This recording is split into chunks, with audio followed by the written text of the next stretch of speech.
Magandang araw po.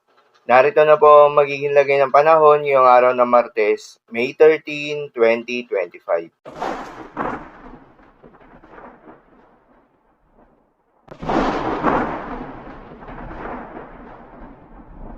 Sa kasalukuyan na tayo sa pag-asa, patuloy na umiiral itong frontal system o yung salubungan ng malamig at mainit na hangin at nakakaapekto pa rin sa may extreme northern Luzon.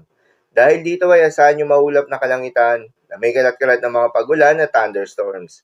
Habang easterlies naman o yung mainit na hangin galing sa may karagatang Pasipiko, ang patuloy pa rin nakakaapekto sa nalalabing bahagi ng ating bansa kasama ng Metro Manila.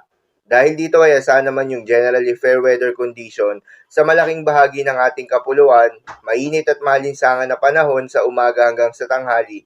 Ngunit pagsapit ng hapon o gabi ay asahan yung mataas na tsansa ng mga pagulan. Magandang balita naman dahil ayon sa pag-asa ay wala tayong binabantayan na low pressure area o bagyo sa loob o malapit sa Philippine Area of Responsibility na maring makaapekto sa ating bansa. Gayunpaman, maging handa pa rin tayo dahil ayon nga sa datos ng pag-asa, posibleng isa o dalawang bagyo ang maaaring pumasok o mabuo sa loob ng Philippine Area of Responsibility ngayong buwan ng Mayo. Para naman sa magiging lagay ng panahon ngayong araw ng Martes, dahil nga sa epekto nitong frontal system, asahan sa Batanes at Cagayan ang maulap na kalangitan na may kalat-kalat na mga pagulan at thunderstorms. Posible ang mga pagbaha o pagguho ng lupa dahil sa katamtaman hanggang sa kuminsan ay malakas na pagulan.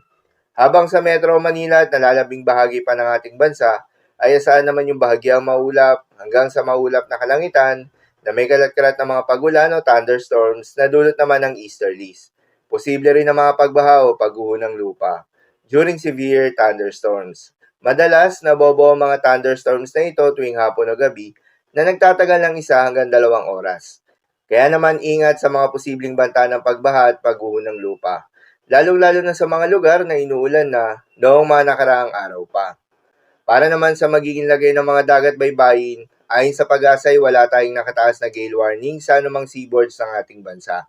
Ngunit pinag-iingat yung mga papalaot ng mga kababayan nating mangingisda at yung may mga maliliit na sasakyang pandagat sa may seaboards ng extreme northern Luzon. Dahil inaasahan yung katamtaman hanggang sa malo na karagatan na dulot ng frontal system. At sa nalalabing seaboards ng ating bansa ay asahan yung banayad hanggang sa katamtaman ng mga pag-alon. Ngunit iba yung pag-iingat pa rin, lalo na kung meron tayong offshore thunderstorms activity. Asahan yung paglakas ng hangin at kaakibat nito ay pagtaas rin ng mga pag-alon. So, yun lamang po para sa lagay ng panahon ngayong araw na Martes. Keep safe, everyone.